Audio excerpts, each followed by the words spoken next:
সুপ্রিয়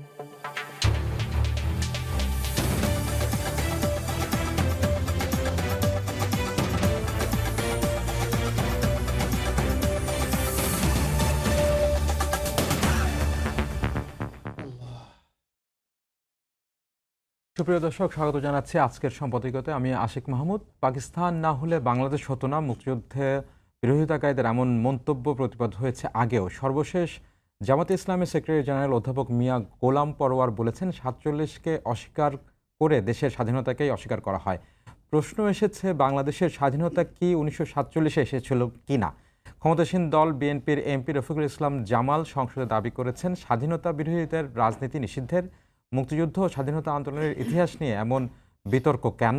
সাম্প্রতিক রাজনীতি নিয়ে আজকের সম্পাদকীয় ৪৭ বনাম ৭১। এ নিয়ে আলোচনার জন্য স্টুডিওতে আছেন গোলাম মাওলা রনি, রাজনৈতিক বিশ্লেষক। রনি ভাই, আপনাকে ধন্যবাদ আমার সাথে যুক্ত হওয়ার জন্য। আছেন Mujibur Rahman Manju, chairman AB party. Manju ভাই, আপনাকেও ধন্যবাদ। আছেন আশরাফ কায়সার, লেখক ও রাজনৈতিক বিশ্লেষক। আশরাফ ভাই, আপনাকেও ধন্যবাদ আমার সাথে যুক্ত হওয়ার জন্য। আমার প্রশ্ন গোলাম মাওলা রনি, আপনার কাছ থেকে একদম শুরুতেই আমরা বারবারই এই সরকার গঠন হওয়ার আগ থেকেই ৫ই আগস্টের পর থেকে এক ধরনের রাজনৈতিক আলাপ আমরা বিশেষত জামাতের পক্ষ থেকে শুনতে পাচ্ছি যে ৪৭কে অস্বীকার করে বাংলাদেশের স্বাধীনতাকেই অস্বীকার করা হয়। এই যে রাজনৈতিক বয়ানটা সামনে আসছে, আসলের এই বাস্তবতাটা কতটুকু? আসলে বাংলাদেশের মুক্তিযুদ্ধ তো আর ৪৭-এ হয়নি, এই জাতিরাষ্ট্রের জন্ম তো ১৯৭১-এ। ফলে বারবার কেন ৪৭-কে আনা হচ্ছে বনাম ৭১-এর বিপক্ষে বা মুখোমুখি করা হচ্ছে? মূলত জামাত আসলে ৭১-এ তাদের একটা বিতর্কিত ভূমিকা আছে। ৭১ আসলেই জামাতের সামনে অনেকগুলো দগদগে ঘা সামনে চলে আসে। ৩০ লক্ষ শহীদের যে অভিঘাত, যে চিত্র, ২ লক্ষ মা বোনের ধর্ষণের যে বিভীষিকাময় ইতিহাস, এবং মুক্তিযুদ্ধ পরবর্তী সময়টিতে রাজাকার, আলবদর আর শামস, এই শব্দগুলোর বাংলাদেশের পশু পাখি থেকে শুরু করে প্রকৃতি এই শব্দগুলোকে যেভাবে অভিসম্পাত করে, ফলে কি হলো, ৭১-এর নাম শুনলে, মুক্তিযুদ্ধের নাম শুনলে, যেখানে জামাত আছে, যেখানে শিবির আছে, যেখানে আলবদর আছে, আশামস আছে, রাজাকার আছে ইত্যাদি যে শব্দগুলো আছে, তার সঙ্গে সঙ্গে যেখানে ইয়াহিয়া খান আছে, টিক্কা খান আছে, আয়ুব খান আছে, পাকিস্তান আছে, এই সব জায়গাতে একটা সুনামি শুরু হয়ে যায়, মরু ঝড় শুরু হয়ে যায়, সাইমুম যে আছে সেই সাইমুম শুরু হয়ে যায়। তো এই কারণে হয় কি যে তারা এখন ইতিহাসের একটা অনেক স্বর্ণ সময় এই মুহূর্তে পার করছে জামাত। গত ইনুর জামানাতে পর্দার আড়ালে থেকে একটা রাষ্ট্র, একটি সরকার চালানোর নির্ধারণ তাদের অভিজ্ঞতা, এবং এখন সংসদের প্রধান বিরোধী দল হলেও তারেক রহমান সাহেবের ভালো মানুষই বলেন, সরলতা বলেন, যে কিছু জিনিসই বলেন না কেন, এটা জামাত পরিপূর্ণভাবে গ্রহণ করছে। এবং জামাত বুঝেই গেছে যে আসলে বিএনপি ঝামেলা জড়াতে চায় না। তো এই কারণে কি হলো, তারা মাঝে মাঝে নাড়া দেয়, নাড়া দিয়ে দেখে যে কোন জায়গাতে তারা টিকতে পারবে। কয়েকদিন আগে যেমন ইসলামী ব্যাংক নিয়ে এটা নাড়াচাড়া হলো এবং সেখানে তারা উইন করেছে। সেই সংকটটা এখনো জারি আছে, এখনো চলছে সেই সংকট? সংকটের না, তারা যে সংকটটা যেভাবে শুরু হয়েছিল সেই সংকটটা নেই। এখানে বিএনপি পরাজিত হয়েছে, আজকের দিন পর্যন্ত জামাত বিজয়ী অবস্থার মধ্যে আছে। তো যখন সে বিজয়ী অবস্থার মধ্যে আছে, তখন ওটা যেন আবার এসালম আসতে না পারে, সরকারের লোকজন আসতে না পারে, এর জন্য জামাতের যে স্ট্যামিনা, শক্তি, সামর্থ্য, এই প্রত্যেকটি জায়গাতে তারা আবার নতুন করে এখানে রিফুয়েলিং করছে, জ্বালানি দিচ্ছে। ওদের যে পরমাণু চুল্লি আছে, সেই চুল্লিতে সেই পরমাণু ঢুকাচ্ছে। সেই পরমাণুগুলো কি, যে আমাদের স্বাধীনতার মূল মন্ত্র শুরু হয়েছে ৪৭ থেকে। তারপরে যদি কায়েদে আজম মোহাম্মদ আলী জিন্নাহ না হতেন তো পাকিস্তান হতো না, পাকিস্তান না হলে বাংলাদেশ হতো না, অনেকটা ডিম না হলে মুরগি হতো না, মুরগি না হলে মোরগ হতো না, মোরগ না হলে আমি খেতাম কি, আমি না খেলে আমার এটা হতো না। এরকমভাবে তাদের একটা যাকে বলা হয় ন্যারেটিভ তারা শুরু করেছে। এবং সবচেয়ে অবাক করার ব্যাপার হলো যে আমাদের যে সকল বয়স্ক মানুষগুলো আছে, সম্মানিত মানুষগুলো আছে, তারা এই কথাগুলো বলছে না, কম বলছে। চ্যাংড়া ম্যাংড়া যেগুলো আছে, যেগুলোকে আমরা সেই ডক্টর মোহাম্মদ ইউনূসের আগে, অর্থাৎ এই জুলাই আগস্ট বিপ্লবের আগে আমরা এদের নামও জানতাম না, এদেরকে চিনতাম না, এরা কোথা থেকে এলো, কী থেকে এলো, হঠাৎ অল অ্যান্ড সাডেন এর এক একটা ইরানি ড্রোনের মতো আমাদের সামনে উপস্থিত হয়েছেন। এদের কথাবার্তা, আচার আচরণ দেখলে মানে এদের ভয়ে বোধহয় যে ঢাকা বিশ্ববিদ্যালয়ের এক অধ্যাপক যেভাবে গান গায় বেসুরো ভাষায়, গান গাওয়ার জন্য তার এখন চাকরি চলে যাচ্ছে। আপনি বিশ্বাস করেন এই জামাতের এই লোকগুলার না আসলে উনি এই গান গাইতেন না। এই ফ্রাস্ট্রেশন দেখে কবে যে দেখবেন যে আমি বা মঞ্জু ভাই, আশরাফ কাছের আমরা ওনার মতো এইভাবে গান গেয়ে ভাইরাল হওয়ার চেষ্টা করছি, এসব জামাতের যন্ত্রণায়। বুঝতে পারছেন ঘটনাটা? তো জামাত আমাদের সবাইকে মানসিক একটা অস্বস্তির মধ্যে রেখেছে। যে বিষয়গুলো ইতিহাস দ্বারা নির্ধারিত, যে বিষয়গুলো ঐতিহ্য দ্বারা একেবারে সেটেলড, যেটি আমাদের সংস্কৃতির সঙ্গে মিলে গেছে, ৭১, স্বাধীনতা, মুক্তিযুদ্ধ, শিল্প, সাহিত্য, সংস্কৃতি, আমাদের যে জেনেটিক ইঞ্জিনিয়ারিং রয়েছে বা রিফরমেশন রয়েছে, এই রক্তের মধ্যে একটা লাল সবুজের পতাকা দেখলে বাঙালির মধ্যে একটা নাচন শুরু হয়ে যায় সারা দুনিয়াতে, আপনি যেখানে থাকেন না কেন। আমরা চাঁদতারা মাকড়া পতাকার কথা কল্পনাই করতে পারি না, কিন্তু আমি নিজে গিয়ে দেখেছি, কোথাও গিয়ে যদি দেখি একটা বাংলাদেশের একটা বিমান আছে, সেখানে একটা পতাকা, মাথা খারাপ হয়ে যায়। বিদেশের মাটিতে গিয়ে যখন আমি শুনি আমার বাংলা, আমার সোনার বাংলা, আমি তোমায় ভালোবাসি, এই জিনিসগুলো আমাদের হৃদয়ে না একটা নাচন সৃষ্টি করে। মুক্তিযুদ্ধের অসম্ভব কতগুলো গান, কবিতা, এগুলো যখন আমরা শুনি আমাদের পুরো বাঙালি একত্র হয়ে যায়। ঠিক এই জায়গাগুলোতেই দেখেন খুব পরিকল্পিতভাবে তারা আঘাত হানছে। তারা বলছে রবীন্দ্রনাথ চলবে না, তারা বলছে জাতীয় সঙ্গীত লাগবে না, তারা বলছে ৭১ কোনো ব্যাপারই না, আমরা ৪৭ থেকে শুরু করব। এরপর তারা বলছে যে শেখ মুজিবুর রহমান কেউ না, নোবডি, সে তো পালাই ছিল, এটা ছিল, কিছু করে নাই, সে ভারতের আল্লাহ, ইত্যাদি ইত্যাদি। মানে এমন সব কথাবার্তা বলছে, সে সকল কথাবার্তা শুনলে যে কোনো মানুষ, আপনি দেখেন শামসুজ্জামান দুদু ভাই আমাদের বিএনপির একজন নেতা, একেবারে নরম সরম একজন মানুষ, আমি কখনো তাকে রাগ হতে দেখি না। এই লোকটাকে এরকম মুক্তিযুদ্ধের একটা বিষয় নিয়ে এমন একটা অনুষ্ঠানে রাগায় দিছে, সেই ভদ্রলোক আরেকটু হলে মরেই যেত, হার্ট অ্যাটাক হয়ে যেত। মানে এরকম একটা অবস্থা হয়ে গেছে। এরকমভাবে কিন্তু জামাত চাচ্ছে এরকম একটা সিন ক্রিয়েট করার জন্য, এবং এই সিন ক্রিয়েট করার জন্য এমন অদ্ভুত অদ্ভুত লোক আসছে, এদের চেহারা, সুরত, কথাবার্তা, আকার আকৃতির কোনো কিছু আমাদের বাঙালিদের মতো না। বাঙালির যে একটা স্বাভাবিক ভদ্রতা আছে, কৃষ্টি আছে, কালচার আছে, এদের দেখলে মনে হয় যেন কোথা থেকে আসছে, ভিন্ন গ্রহ থেকে আসছে। এদের মাথা ভরা টাক, চোখ দুটো গোল গোল, মুখের মধ্যে কোথায় কেমন যেন একটা অদ্ভুত, মানে বাঙালির মতো। আমরা এই যে কজন লোকে আছে, আপনি দেখেন আমাদের 4 জনের চেহারার মধ্যে একটা বাঙালিপনা আছে। আর এই কথাগুলো যারাই বলছে, আপনি আর সাদার কাছে সব খুঁজে পাবেন, তাদের মধ্যে পৃথিবীর সমস্ত নৃতাত্ত্বিক বৈশিষ্ট্য খুঁজে পাবেন, কিন্তু বাঙালি পাবেন না, বাংলা ভাষা পাবেন না। তাদের মধ্যে আরও অনেক কিছু পাবেন, এবং এদের মধ্যে এদের সবারই চেহারা একরকম। ইল্লু পিঙ্কু নামে যে লোকজন আছে, বা নেংটু বাবা, নেংটু সুলেমান, যে সমস্ত, এদের সবার কথাবার্তা, চেহারা, সুরত, বডি আকৃতি অলমোস্ট সেম হয়ে গেছে। এই যন্ত্রণার মধ্যে আছি। আমাদের মনে হয় যে এটা একটা জাতীয় ঐক্য দরকার সবার মধ্যে। ওরা যেভাবে কথাবার্তা বলছে, এটা কীভাবে যে কী করবো আমার এখনও মাথায় আসছে না। আমি শুধু আমার কষ্টের কথাগুলো বললাম। জি জি, ধন্যবাদ গোলাম মোল্লা রনি। আমি এই বিষয়ে আসবো মুজিবুর রহমান মঞ্জু আপনার কাছে, মঞ্জু ভাই, কিন্তু তার আগে আমি আশরাফ ভাইয়ের কাছে একটু যেতে চাই। আশরাফ ভাই, এই যে এখন সরকার, বর্তমানে সরকার দায়িত্বে আছে বিএনপি নেতৃত্বের সরকার, বিএনপির সরকার, এবং বিএনপি দলটা ইটসেলফ জিয়া রহমান সাহেবের নেতৃত্বে তৈরি হয়েছে, এবং তিনি মুক্তিযুদ্ধ সেক্টর কমান্ডার ছিলেন। বিএনপি দাবি করে হচ্ছে বিএনপি মুক্তিযোদ্ধাদের দল, কিন্তু এরকম একটা আলোচনা কিন্তু রাজনৈতিক মহলে আছে যে এই 5ই আগস্টের পরে যে নেগেটিভটা বিরোধী পক্ষ থেকে, বিশেষ করে জামাতে ইসলামের পক্ষ থেকে তৈরি করা হচ্ছে, তার জন্য রাজনৈতিকভাবে বিএনপি খুব শক্ত রাজনৈতিক স্ট্যান্ডটা নিতে পারছে কিনা একটা মুক্তিযুদ্ধের দল হিসেবে, যেটা তারা দাবি করেন। আপনার কি মন্তব্য বা আপনার কি বিশ্লেষণ? কারণ আমরা দেখছি যে বারবারই কিন্তু এই 47, 71 যেগুলো নির্ধারিত বিষয়, সেগুলো বারবারই আসছে, সামনে আসছে, সেগুলো বারবারই রাজনৈতিক আলাপ আলোচনায় নিয়ে আসার চেষ্টা করছে। নেগেটিভটা কিন্তু এভাবেই তৈরি হয়। জামাত ইসলামী এইসব কথা আজকেই নতুন বলছে তা কিন্তু না। জামাত ইসলামী যখনই সুবিধাজনক অবস্থায় থাকে তখনই বাংলাদেশের ইতিহাস বিকৃতি করে, মুক্তিযুদ্ধের ভুল বয়ান দিয়ে, এবং তাদের যে অপরাধ সমূহ 1971 সালে মানবতা বিরোধী অপরাধ, সেগুলোকে ঢাকতে গিয়ে এই সমস্ত বয়ান দেয়। যখন তারা বিপদে থাকে তারা কিছু গুপ্ত মিটিং টিটিং করে, ধরা পড়ে, মানবতা বিরোধী অপরাধে ফাঁসি হয়। আবার আপনি জানেন যে 24-এর 5ই আগস্টের পরে রাজনীতির যে পট পরিবর্তন, তাতে জামাত ইসলামী এবং অন্যান্য ধর্মভিত্তিক দলগুলো আপার হ্যান্ড পেয়েছে, তারা সুবিধাজনক জায়গায় গেছে। এবং যেহেতু তারা আওয়ামী লীগ আমলে প্রায় নিষিদ্ধ অবস্থায় ছিল, ওই জন্য তারা গুপ্তভাবে কাজ করে এই যে গণ অভ্যুত্থানটিকে সফল করার পেছনের যারা তরুণরা রয়েছে, তাদের কারো কারো ব্যাকগ্রাউন্ড কিন্তু শিবির এবং জামাত ইসলাম।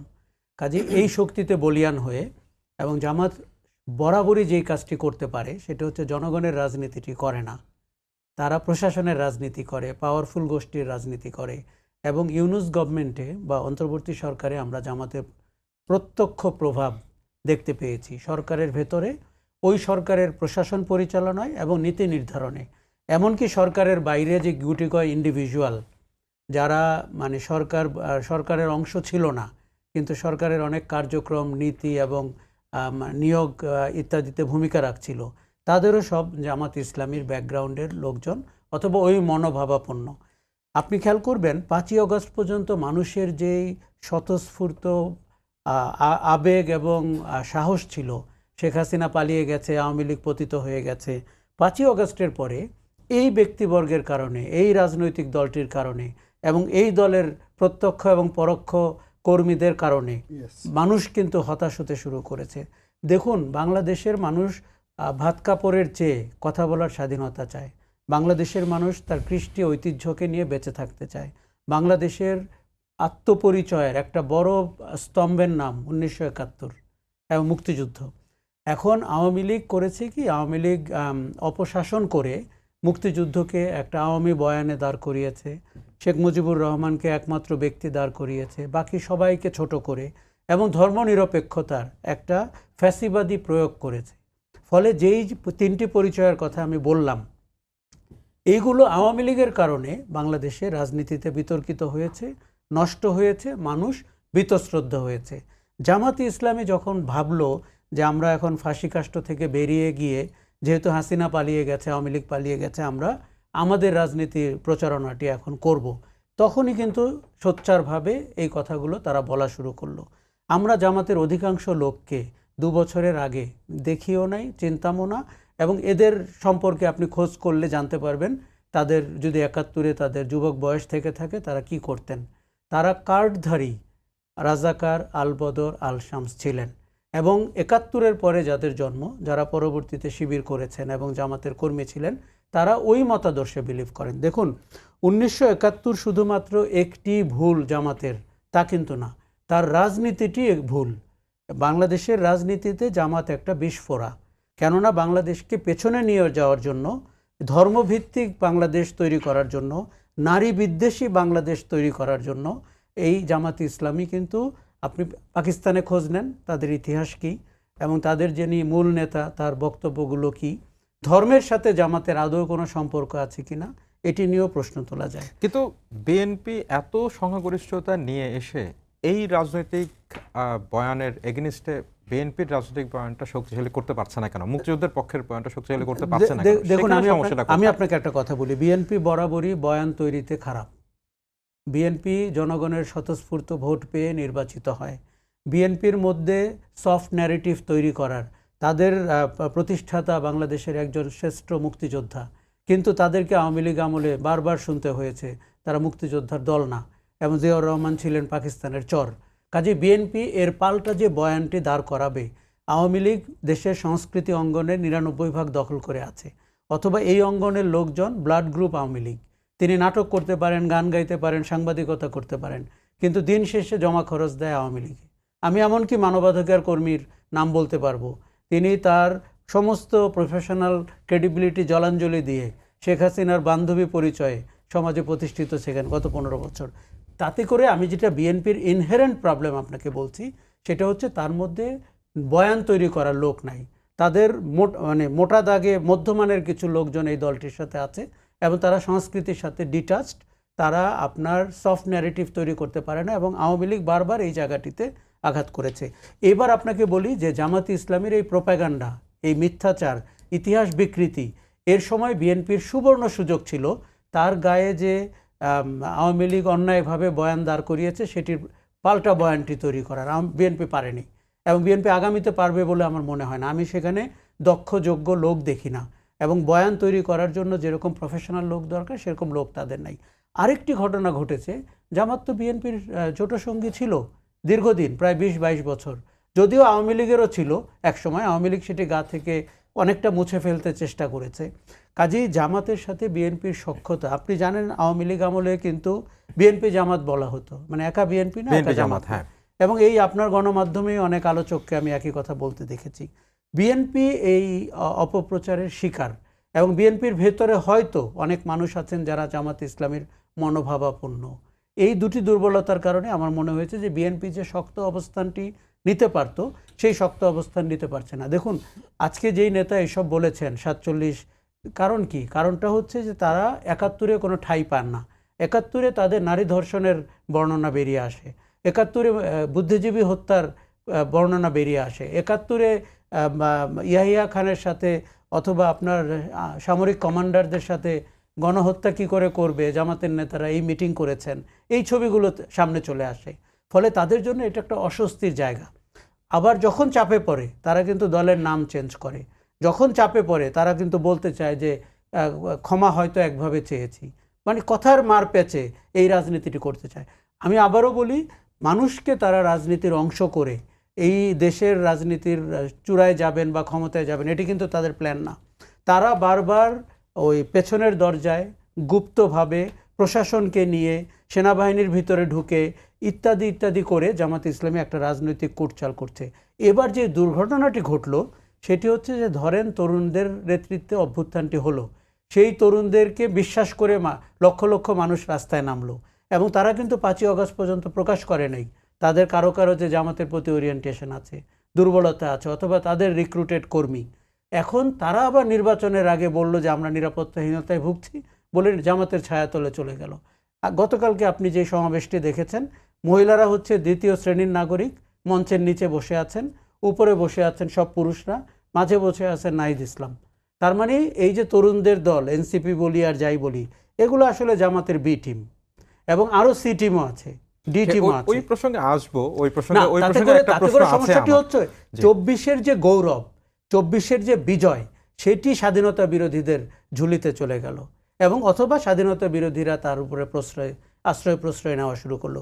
বিএনপি, আপনি খেয়াল করেছেন নির্বাচনে যেই ফলাফল করেছে, এতে আপনি বুঝতে পারবেন মানুষ কোন রাজনীতিটি বেছে নিচ্ছে। বাংলাদেশের লোক মধ্যপন্থার রাজনীতি চায়, বাংলাদেশের মানুষ মুক্তিযুদ্ধের পক্ষের রাজনীতি চায়, বাংলাদেশের মানুষ নারীদেরকে সমান সম্মান এবং সুযোগ দেওয়ার রাজনীতি চায়। জামাত ইসলামের রাজনীতি জন্ম থেকে অপরাজনীতি। এই অপরাজনীতিকে আমরা অতীতে বিভিন্নভাবে ডিল করার চেষ্টা করেছি। বর্তমানে একটা নতুন বাস্তবতা, কেননা তারা সংসদে বিরোধী দল হয়ে গেছে, এবং বিএনপির প্রধান বা প্রধানমন্ত্রীর এক ধরনের, আমি কি বলবো, সারল্য রয়েছে। তিনি হয়তো ঠিক বুঝতে পারছেন না রাজনীতির কূটচাল কি, তিনি কাকে নিয়ে লাঞ্চ করেন, কাকে নিয়ে কি করেন, আমরা ঠিক বুঝতে পারি না। কাজেই বিএনপি যেই জায়গাটাতে মানে আমার মনে দুর্বল হয়ে যাবে, সেটি হচ্ছে শাসনে গেলে অনেক আপনি নেতা বা মন্ত্রীরা অপশাসন করতে শুরু করে। জামাত ইসলামী ঠিক সেই অপেক্ষায় আছে, ওইটাকে পুঁজি করে জামাত পরবর্তীতে নামতে পারবে যে বিএনপির মতো দলগুলো সুশাসন দিতে পারে না, এবং জামাত কুরাজনীতি করলেও ওই সুশাসনের জায়গাটিতে নিজেকে প্রতিস্থাপন করার চেষ্টা করবে। জি, ধন্যবাদ মুজিবুর মঞ্জু। আমার এই একই প্রসঙ্গেই প্রশ্ন, কিন্তু প্রশ্নটা একটু ডিফারেন্ট। আপনি একটা সময় জামাতের রাজনীতির সাথে সম্পৃক্ত ছিলেন, ইসলামী ছাত্র শিবিরের গুরুত্বপূর্ণ দায়িত্বে ছিলেন, সেই সভাপতি ছিলেন, এবং সেই বিষয়ে আপনি এক ধরনের গণমাধ্যমে আপনার বক্তব্য পরিষ্কার করেছেন।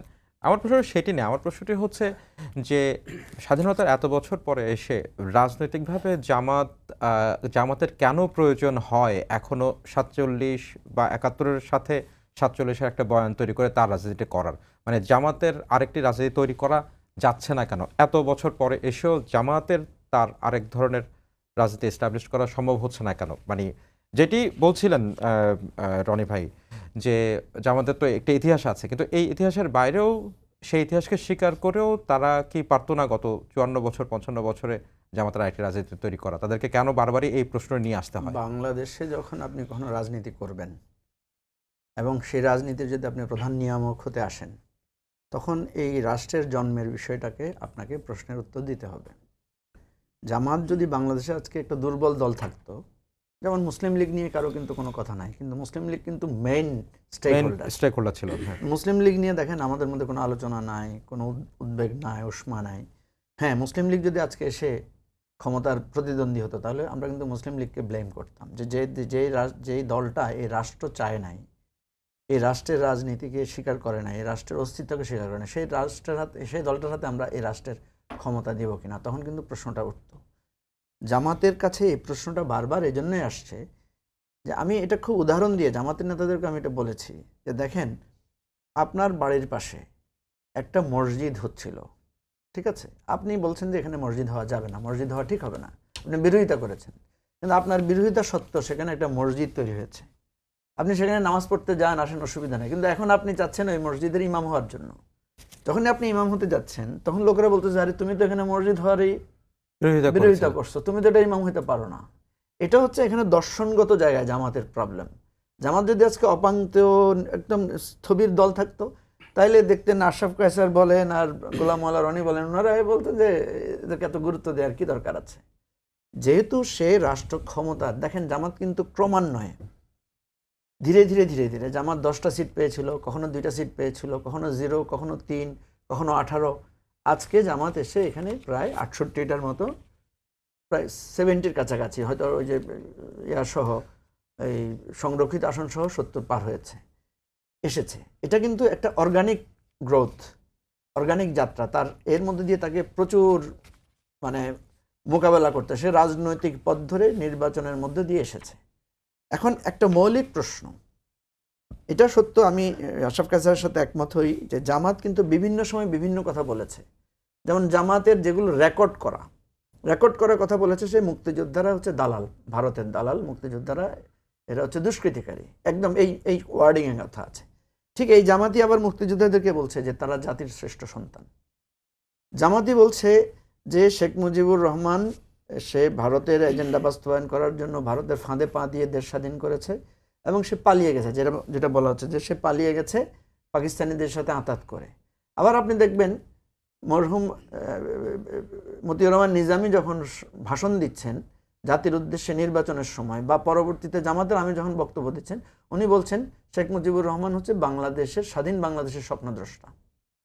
তাহলে এই যে তার নানা সময়ে যে তার ভয়েসগুলো চেঞ্জ করেছে, অবস্থানগুলো চেঞ্জ করেছে, নানান বক্তব্য দিয়েছে, মৌলিক জায়গায় তার দর্শনগত জায়গায় সে দুই ধরনের কথা বলছে। একদিকে জাতীয় স্মৃতিসৌধে ফুল দিচ্ছে, একদিকে শহীদ মুক্তিযোদ্ধাদেরকে স্মরণ করছে, আরেকদিকে গর্ব করে বলছে যে আমাদের দলের মধ্যে মুক্তিযোদ্ধা আছে।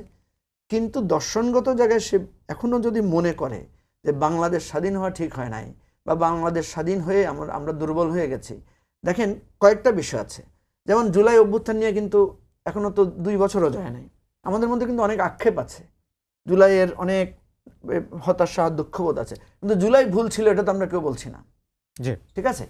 মুক্তিযুদ্ধের পরে আমাদের নানা আক্ষেপ আছে, পাকিস্তানি শাসনের জাতাকল থেকে এসে আমরা শেখ মুজিবের শাসনে এসে আমরা যেটা চেয়েছিলাম পাইনি, তাই বলে মুক্তিযুদ্ধ কিন্তু ভুল না। মুক্তিযুদ্ধ হয়েছিল বলেই 24 হয়েছে, মুক্তিযুদ্ধ হয়েছিল বলে 90 হয়েছে, এবং এই কথার ধারাবাহিকতায় কেউ যদি বলে 47 না হলে বাংলাদেশ হতো না, আমি মনে করি যে না, যে এটা একেবারে কোনো খুব স্থির কথা। এটা আমরা তো বলি বাবা না হলে ছেলে কোত্থেকে আসতো, তাই না? 71 না হলে কি আজকে বাংলাদেশ হতো? 71 না হলে কি সময় টেলিভিশনে আমরা বসতাম? এটা নিয়ে কোনো উর্দু নামে হয়তো বা অন্য কিছু একটা হইতো, তাই না?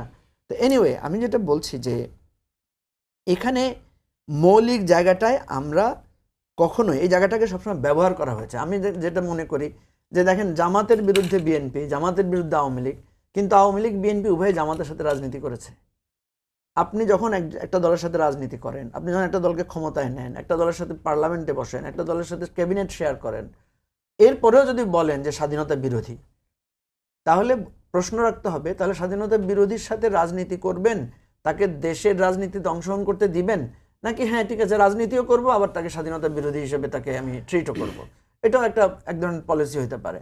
আমরা যেটা দেখছি যে যখনই জামাতের সাথে কারো ক্লেশ লাগছে, আমি বিএনপির লোকদেরকে প্রশ্ন করি যে ভাই 17 বছর যখন একসাথে ছিলেন, বা 91 বা তারপরে 2001 থেকে যখন ক্যাবিনেটে ছিলেন, তখন কি জামাত স্বাধীনতা বিরোধী ছিল না? না, বিএনপির পক্ষ থেকে বলা হয় যে জামাতে ইসলামের একটা রাজনৈতিক দল হিসেবে বিএনপি তো সেটা অ্যাডমিট করে, কিন্তু বিএনপির যে বিরোধিতাটা করে যখন জামাতের এই বয়ান আসে মুক্তিযুদ্ধের প্রশ্নে, তখন বিএনপি তার জায়গা থেকে না, আমি রাজনৈতিক সেটাই বলছি, যখন আপনার counter অপোনেন্টে করে। দাঁড়ায়, যখন আপনার ক্ল্যাশ হয়, আমি জামাতের থাকা অবস্থায় জামাতের সাথে এই ডিবেটটাই করেছি। আমি জামাতকে বলেছি যে আপনারা হয়তো মনে করছেন যে ক্ষমতা পাচ্ছি, নির্বাচিত হচ্ছে, মানুষ তো আমাদেরকে গ্রহণ করছে, আমরা যদি মুক্তিযুদ্ধের বিরোধী হইতাম তাহলে তো মানুষ আমাদেরকে গ্রহণ করতো না। ওনাদের একটা আর্গুমেন্ট আর কি, ওনারা এখন আর্গুমেন্ট দিচ্ছে, কই আমাদেরকে তো মানুষ ভোট দিচ্ছে, নিজামী যদি রাজাকার হইতো তাহলে নিজামের আসনে নিজামী জিতে কিভাবে, মাওলানা সাইদি যদি রাজাকার হইতো, সে যদি ওখানে খুন ধর্ষণ করে থাকে, তার আসনে মানুষ ভোট দেয় কিভাবে। এই ধরনের নানা আর্গুমেন্ট তাদের মধ্য থেকে তারা আসে, যেগুলো কিছুটা মানে মানুষের মধ্যে একটা চিন্তা তৈরি করে। এখন প্রশ্ন হচ্ছে, একটা জিনিস মনে করেন যে আপনি বিএনপি যখন জামাতের সাথে মন্ত্রিত্ব শেয়ার করে, যখন একই মার্কা শেয়ার করে, তখন বিএনপি বলেছিল কিনা যে জামাত রাজাকার, জামাত স্বাধীনতা বিরোধী, বাট আমরা দেশের বৃহত্তর স্বার্থে তাদের সাথে রাজনীতি করছি। শেখ হাসিনাকেও প্রশ্ন করা হয়েছিল যে আপনি জামাতের সাথে একসাথে পার্লামেন্টে বসেছিলেন কেন, বা আপনাদের লিয়াজো কমিটিতে আপনারা জামাতের সাথে, অনেক ছবি আছে আপনি দেখবেন শেখ হাসিনা একসাথে বসা, মতিউর রহমান মতিউর রহমান নিজামী। নিজামী সহ ছবি আছে। ওনারা বলেছেন আমরা দেশের বৃহত্তর স্বার্থে এটা করেছি। তো বৃহত্তর স্বার্থে যদি তখন করে থাকেন, তাহলে বৃহত্তর স্বার্থে এখন জামাতকে মাফ করে দেন আপনারা। জামাত মাফ চাচ্ছে না ধরেন, ঠিক আছে, আপনারা বলেন যে জামাতরা মাফ করে দিলাম, আসো একসাথে রাজনীতি করি। আপনারা একসাথে রাজনীতিও করছেন, আবার জামাতকে এটা ধরছেন। এটা হচ্ছে তাদের দিক থেকে। আর জামাতের দিক থেকে যে জিনিসটা বারবার আমি জামাতকে বলার চেষ্টা করেছি, আপনারা মুক্তিযুদ্ধে ইস্যুতে এতগুলো কথা কেন বলেছেন? একবার বলেছেন আমরা ঐক্যবদ্ধ একটা পাকিস্তান চেয়েছিলাম, বাংলাদেশ ভেঙে যাক এটা আমরা চাই নাই, আমরা এই কি বলে যে আমরা গণহত্যা করি নাই, আমরা জাস্ট রাজনৈতিক বিরোধিতা করেছি। তো ধরেন 24-এর গণহত্যায় তো জাতীয় পার্টি অংশগ্রহণ করে নাই, যদি আমি ধরে নিই যুক্তির ক্ষেত্রে জাতীয় পার্টি অংশগ্রহণ করে নাই, না আমরা তো জাতীয় পার্টিকে অ্যাকসেপ্ট করছি না, জাতীয় পার্টিকে তো আমরা ফ্যাসিবাদের দোসর, ফ্যাসিবাদের অংশ হিসাবে ট্রিট করছি, ঠিক না? তাহলে জামাতকেও তো সবাই 71-এর পরাজিত শক্তির হিসেবে ট্রিট করবে, এটাতে আপনি যুক্তি দিয়ে কোনোভাবেই থামাতে পারবেন না। এখন আমি যেটা দেখি, এটা সমাধান কি?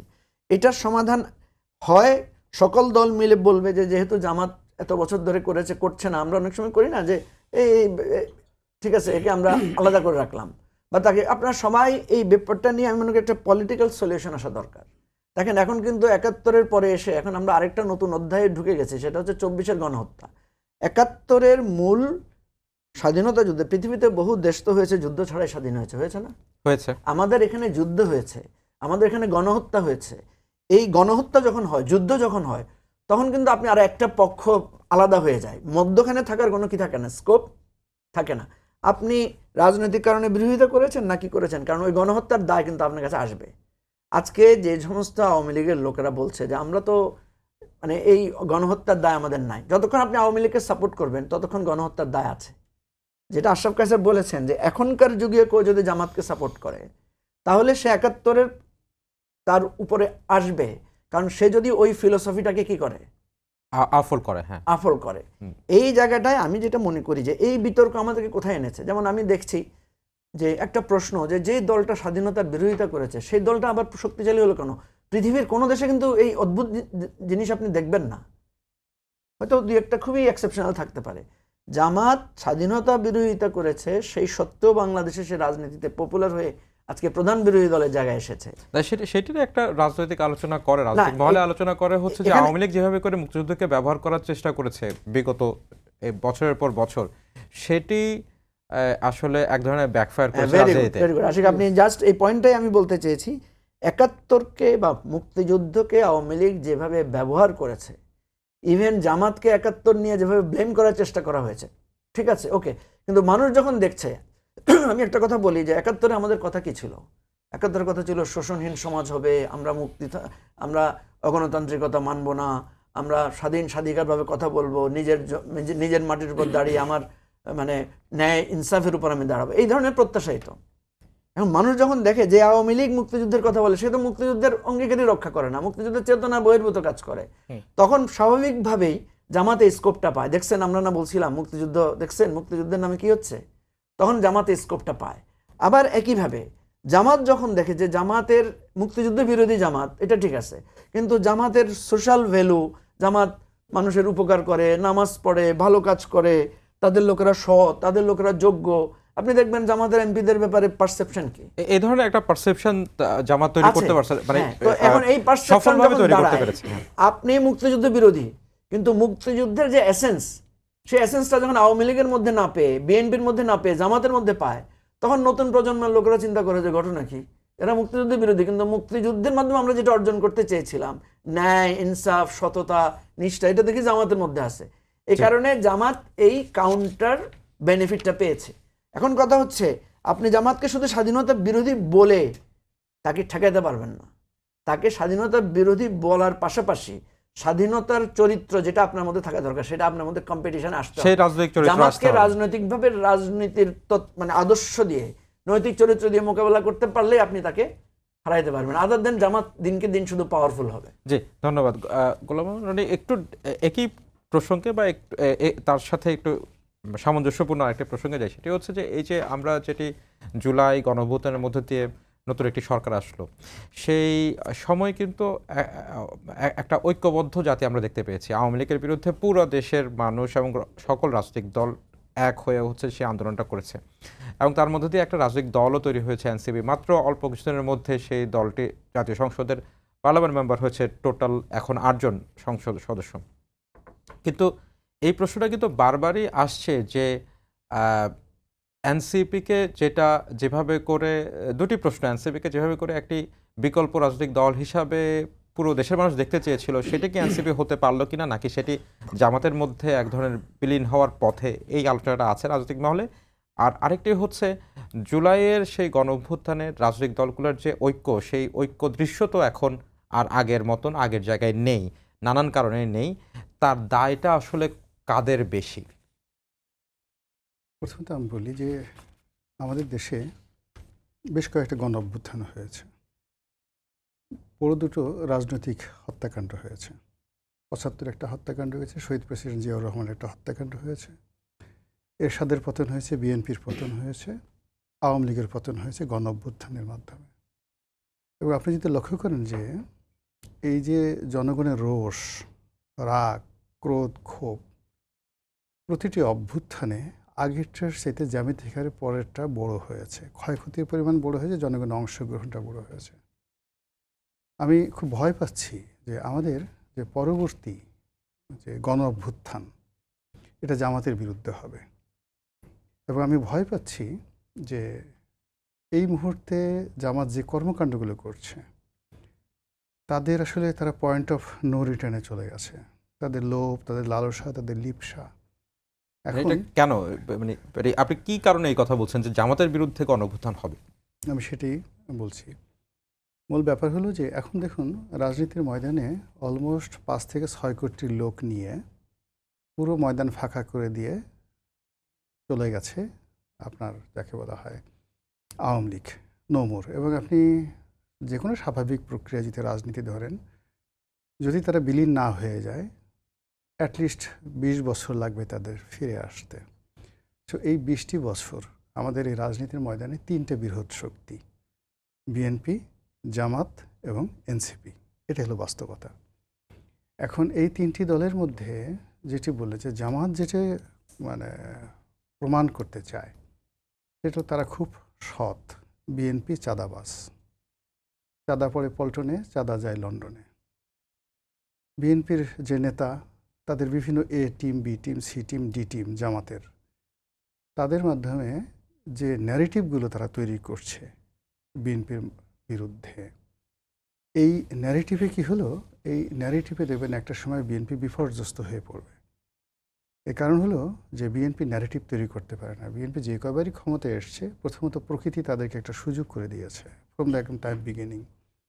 দেন জিয়াউর রহমান সাহেব একটা পার্টি তৈরি করেছেন, পরবর্তী যা আসছে সবই হলো একটা, প্রথমে একটা ভালো পরিস্থিতি আসছে, দ্বিতীয়ত হলো জনগণের পপুলার ভোটে তারা হয়েছে।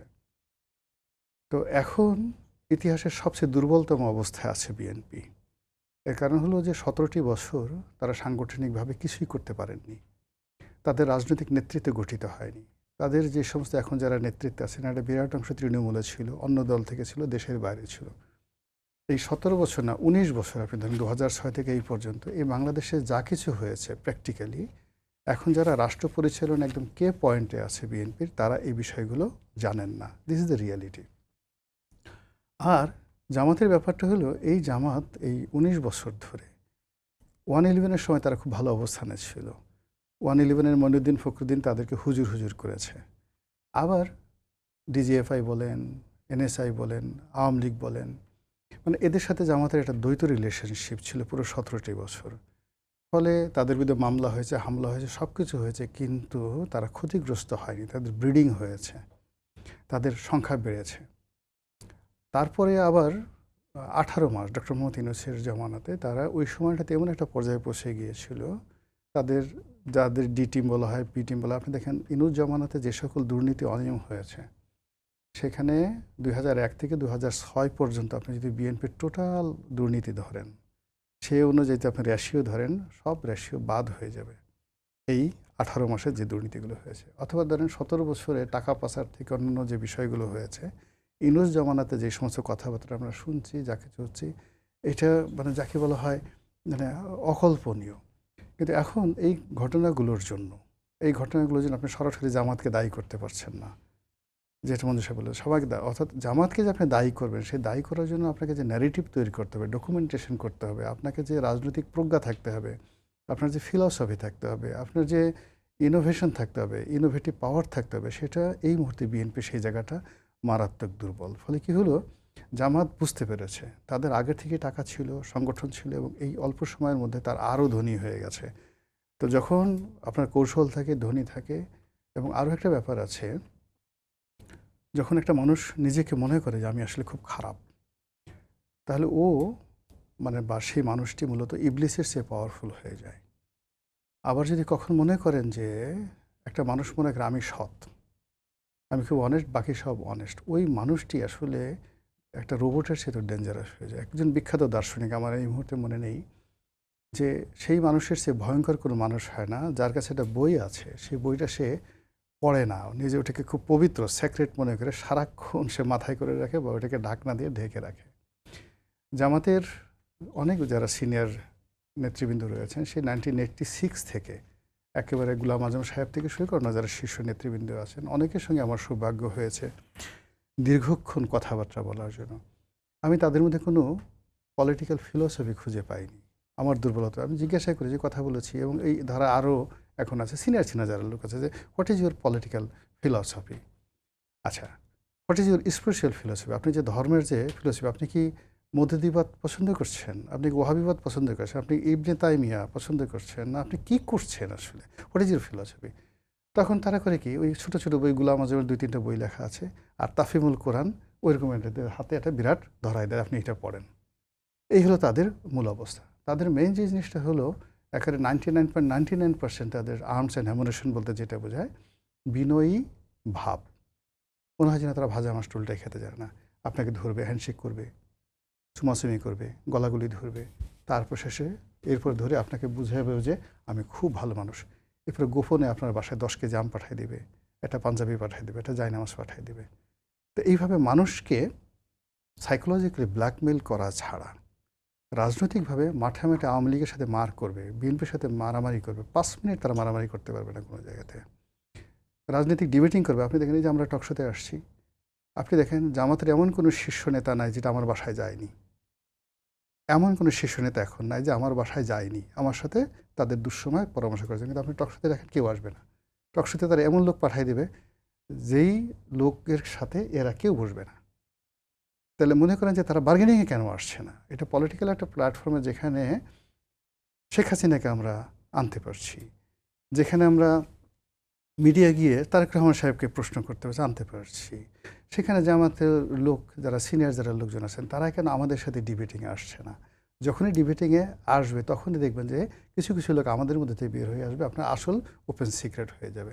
সেই জিনিসগুলো হচ্ছে না। একটা সময় 2011-12 সন থেকে মঞ্জু সাহেবের সঙ্গে আমার খুব ভালো সম্পর্ক।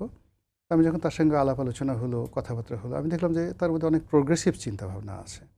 তা আমি তাকে বললাম যে এই বিষয়গুলো আপনারা কেন, মানে মুক্তিযুদ্ধ অন্যান্য বিষয়গুলো, যে এবি পার্টি হলো, যা কিছু হলো, কিছুটা হলো আমার মানে এখানে যাকে বলা হয় কন্ট্রিবিউশন আছে, ষড়যন্ত্র আছে এটার পেছনে, এবি পার্টি তৈরি হওয়ার ক্ষেত্রে। এটা ব্যবহার করতে প্রথম মিটিংটা সে আমার সাথেই করেছে, আমার অফিসে বহু মিটিং হয়েছে ফার্স্ট স্টেজে।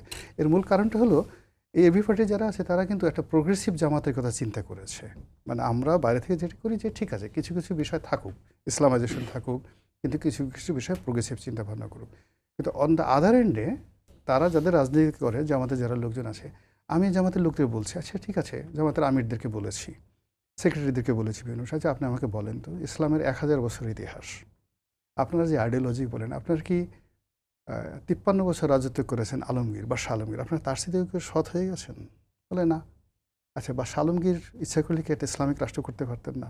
হারুন আর রশিদ কি একটা ইসলামিক রাষ্ট্র করতে পারতেন না? হাজ্জাজ বিন ইউসুফকে পারতেন না? মোহাম্মদ বিন কাসিম পারতেন না? তারা তো কেউ করেনি। দুনিয়ার কোথাও আপনারা যে রাষ্ট্র প্রতিষ্ঠা করতেছেন, এরকম একটা রাষ্ট্র কোথাও তৈরি হয় নাই কখনো। How it is possible? আপনি কি করে সম্ভব? দুনিয়ার কোথাও হয়নি, এবং সৌদি আরবে হয়নি। মদিনাতে, আপনার যে মদিনা রাষ্ট্র বলেন, সেটা হয়নি। বা হারুন আর রশিদের জামানাতে অনলি 8% ছিল মুসলিম জনগোষ্ঠী, বাকি সব বিধর্মী। তা আপনারা কি করতে চান এখানে? এই বাংলায় আলাউদ্দিন হোসেন শাহের মতো বিখ্যাত সম্রাট ছিলেন, শায়েস্তা খানের মতো বিখ্যাত সুলতান ছিলেন, তো তারা ইসলামী রাষ্ট্র করে নাই। তা আপনি কি শায়েস্তা খানের চেয়ে বড় কিছু হতে চান? চুপচাপ থাকে, কথাবার্তা বলে না। তখন করে কি কোলাকুলি করতে চায়। মানে ওই যখনই আমি ঝামেলার মধ্যে যাই, তখন বলে আসেন একটু কোলাকুলি করি। তো এই যে কোলাকুলি দিয়ে তো রাজনীতি হবে না। এখন বিএনপিকে, মানে আওয়ামী লীগ যে ভুলটা করেছে, আওয়ামী লীগ ইসলামী রাজনীতিটা বোঝে না। আপনি যখনই দেখবেন যে আমার এখানে একটা লোক আসে, এটা কোরআনে 2টা আয়াত বলে দেন, নাহমাদুহু ওয়া নাস্তাইনুহু, লোকজন বলে সুবহানাল্লাহ, হুজুর আর আগায়েন না, আমার হয়ে গেছে। মানে মানুষ ওদিকে আর যাবে না, কোরআন পড়বে না। ওই যে খালিদ মহিউদ্দিন খুব বড় বড় কথাবার্তা বলতেছিল, আব্বাসী যখন বলছে এই একটা হাদিস বলেন তো, সঙ্গে সঙ্গে স্টপ হয়ে গেছে, ফ্রিজ হয়ে গেছে। আরে যার সঙ্গে আপনি যে বিষয় নিয়ে আলোচনা করবেন, আপনার তো সেই স্টাডি থাকতে হবে। তো এখন জামাতের সাথে যদি আপনার কথা বলতে হয়, রাজনীতি করতে হয়, জামাত যে বিষয়গুলোকে ক্যাপিটালাইজ করছে, সেই বিষয়গুলো আপনারও থাকতে হবে। এখন দেখা গেল যে একজন রেপিস্ট, একজন চাঁদাবাজ, একজন গুন্ডা, একজন বদমাইশ, এখন জামাত বলতেছে আমার এই লোকটা গুন্ডামি করেনি। আরে বাবা, সে গুন্ডামি করেনি বিকজ সে সুযোগ পায়নি। জামাতের যারা লোকজন আছে, এই মানে এই যে ধরেন এখানে কারণ বাজারে যে এমপি হয়েছে, কারণ বাজারে যে টোল কালেকশন করে, মানে এখানে যে ট্রাফিক পুলিশের একটা দালাল যে আছে রাস্তায় কালো করে, ওর সাথে আপনি এই জামাতের বর্তমানে এমপি কারণ বাজার, তারে 1 ঘন্টা দেন, এই টোল কালেক্টর জামাতের এমপিকে 30 বার ডেইলি গাবতলির বাজারে একবার ডিপজলের কাছে বিক্রি করবে, আর একবার ওই এসে খানের ছেলে সাজুর কাছে বিক্রি করে এখানে এসে চলে আসবে। তো এখন সে কিভাবে চাঁদাবাজি করবে? চাঁদাবাজি করতে একটা যোগ্যতা লাগে, তো মানে একটা এক্সপেরিয়েন্সও লাগে, মানে রাজনৈতিক অভিজ্ঞতা দরকার হয় কিনা।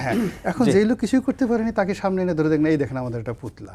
তো সামনে পুতলে এনে তখন যদি বিএনপির যে লোকটা চ্যালেঞ্জ করবে, বিএনপির মধ্যে তো সৎ লোক আছে, অনেস্ট লোক আছে, বিএনপির মধ্যে ইসলাম জানা লোক আছে, কোরআন শরীফ পড়া লোক আছে। এখন বিএনপিকে তাকে বলতে হবে যে আমার মধ্যে এরকম 10 জন লোক থাকবে যারা আওয়ামী লীগের এই পলিটিক্যাল যারা টাউট আছে তাদেরকে ফেস করবে, যারা মানে জামাতের এই ধরনের ন্যারেটিভ তৈরি, জামাতের ধরেন ফাইন্যান্সিয়াল এক্সপ্রেস, হ্যাঁ কাউন্টার থাকবে, সেটা তো বিএনপি সেটা নেই। জি, ধন্যবাদ রনি ভাই। আশরাফ ভাই, আপনার কাছে একই টাইপেরই প্রশ্ন, সেটা হচ্ছে যে আমরা কি দেখতে পাচ্ছি যে বিকল্প রাজনীতিটা তৈরি হওয়ার কথা ছিল, জুলাই অভ্যুত্থানের পরে এনসিপি তৈরি হলো, এনসিপি সংসদে গেল, কিন্তু নানান বক্তব্য, তাদের যে রাজনৈতিক বক্তব্য এবং তাদের যে রাজনৈতিক কর্মকাণ্ড একেবারে জামাতে ইসলামের সাথে তাদের একীভূত হয়ে যাওয়ার মধ্য দিয়ে সেটিকে এক ধরনের বিলীনতার দিকে চলে যাচ্ছে কিনা, এই আলোচনাটা কিন্তু ব্যাপকভাবে রাজনৈতিক মহলে আছে। আপনি কি বলেন?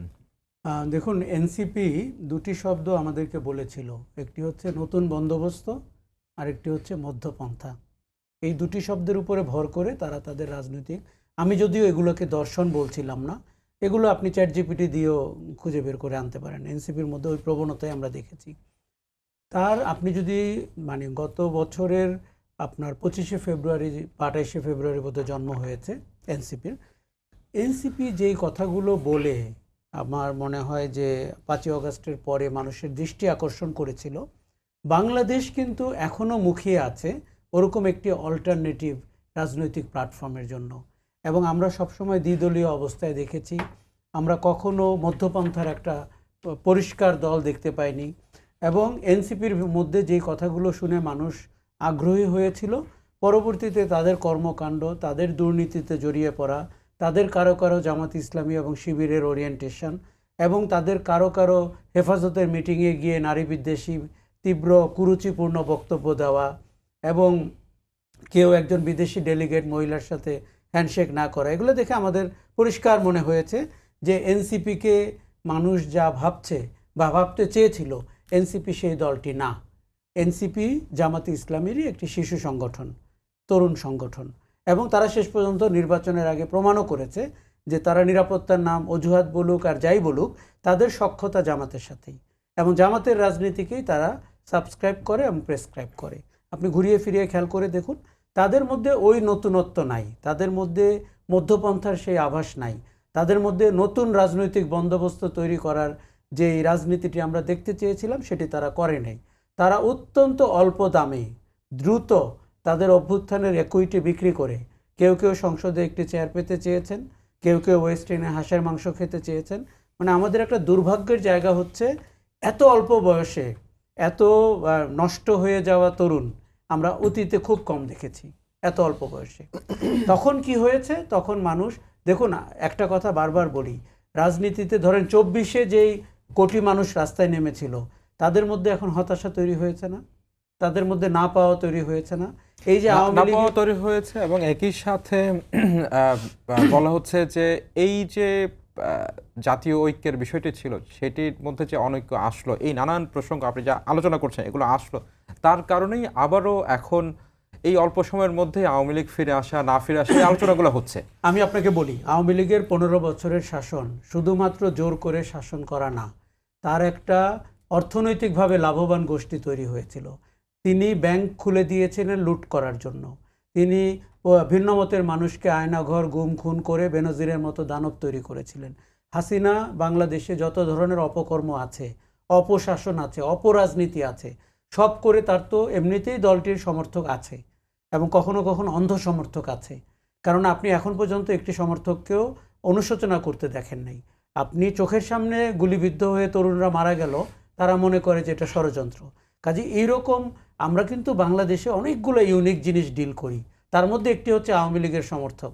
আর কালচারাল ফ্রন্টে যেগুলো আছে সেগুলো দলীয় কর্মীদের আসলে কিন্তু ডিল করতে হয়। আসলে আমার সাথেই কথা হয়, অনেক অনেক পরিচিত আওয়ামী লীগকে সমর্থন করে। কথা বলি, আমি একজন লোককে এআই দিয়ে তৈরি করা ভিডিও, লোককে চিনি, তার ছেলে আওয়ামী লীগের গুন্ডাদের দ্বারা, মানে আমি বলি 71-এর সাথে কেন 24-এর মিল পাই।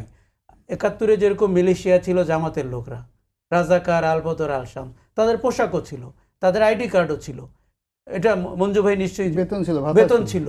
কাজেই এগুলো অস্বীকার করা অত সহজ না। 24-এ কিন্তু আমরা রাজাকার, আলবদর, আলশামস দেখেছি, তারা হচ্ছে আওয়ামী লীগ, ছাত্রলীগ, যুবলীগ, এবং সেই মিলিশিয়াদের হাতে একজন লোকের ছেলে প্রহৃত হয়েছিলেন। উনি পর্যন্ত স্বীকার করেন না যে এটি আওয়ামী লীগ করেছে, কারণ উনি নিজেকে ব্লাড গ্রুপ আওয়ামী লীগ বলেন, মানে এবিসি না, ওনার আওয়ামী। আচ্ছা, তার মানে আমি বলি আপনাকে, এটিকে ষড়যন্ত্র বলে আওয়ামী লীগ তখন করেছে। কখন করতে পেরেছে?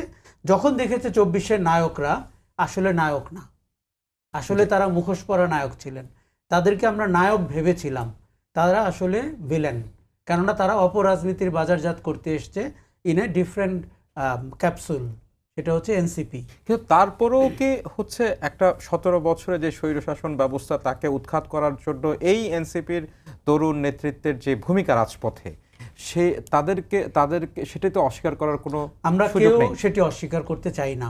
দেখুন, আমার কাছে 5ই অগস্ট পর্যন্ত বাংলাদেশ একটি অস্তিত্ব ঘটনা। 5ই অগস্টের পরে কি ঘটেছে, 5ই অগস্টের পরের ঘটনার দায় দিয়ে 5ই অগস্টকে বিবেচনা করা ঠিক হবে না। যেমন 16ই ডিসেম্বরের পরের অবস্থা দিয়ে 1971 সাল বা 16ই ডিসেম্বরকে বিবেচনা করা ঠিক হবে না। দেখুন, আমাদের যেহেতু মানুষের আবেগ ঘন মানুষ এবং তারা দ্রুত হতাশ হয়, তারা দ্রুত উত্তেজিত হয়, এই জন্য এগুলো ঘটছে। আজকে বাংলাদেশে 24 নিয়ে যে হতাশাটা, সেটি ওই কারণে হচ্ছে।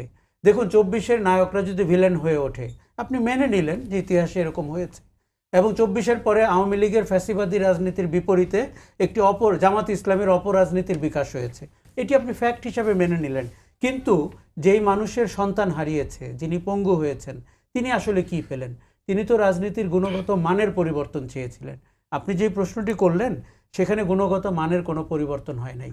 জামাতের মতো স্বাধীনতা বিরোধী, ধর্মান্ধ, দক্ষিণপন্থী, নারী বিদ্বেষী দলের বিকাশ হয়েছে, উল্টোটা হয়েছে। এই চরিত্রটা আমাদের অন্তত হাসিনা এরাতে দেখতে হয় নাই। হাসিনা ডিফারেন্টলি ডিল করেছিলেন, কখনো ফাঁসি দিয়েছেন, কখনো কওমি মাতা হয়েছেন, তার আবার শেখ হাসিনার আবার ভঙ্গি ছিল রাজনৈতিক। কিন্তু মানে আওয়ামী লীগের যে রাজনীতি তারা সেই সময় সেই 15-17 বছরে দেখানো হয়েছে, সেটি তো একটা ভয়ঙ্কর দানব। শোনেন, আমি কথা বলি, গতকালকের কর্মসূচিটি নিয়ে আপনাকে বলি জামাত ইসলামীর লোকরা সাংবাদিকদের উপর আক্রমণ করেছে। আপনি ভাবতে পারেন? এবং তারা নাকি ওই সাংবাদিকদের ক্যামেরার ভেতরে চেহারার মধ্যে আওয়ামী লীগ দেখতে পেয়েছে। জি কি ভয়ঙ্কর ঘটনা! কাজেই এই ধৃষ্টতা, এই সাহস কোত্থেকে পায়? শোনেন, আওয়ামী লীগের স্টাইল কি ছিল? আমি একটা লাইন শুধু বলি যে ওবায়দুল কাদের নানকরা ওই প্লাস্টিকের চেয়ার পেতে রাস্তার মোড়ে মোড়ে বসে থাকতেন বিরোধী দলের কর্মীদের ধরবেন বলে। গতকালকে জামাত ইসলামী এবং বিএনপির লোকরা এবং এনসিপি একই কাজ করেছে। আপনি আওয়ামী লীগ স্টাইলে যদি আওয়ামী লীগকে দমন করতে চান, কোনোদিন পারবেন না। আওয়ামী লীগের জন্য আপনার দরকার বিকল্প ভালো রাজনীতির চর্চা এবং বয়ান। সেই জায়গাটিতে এরা সবাই ফেল করছে। তারা কি চেয়েছে জানেন?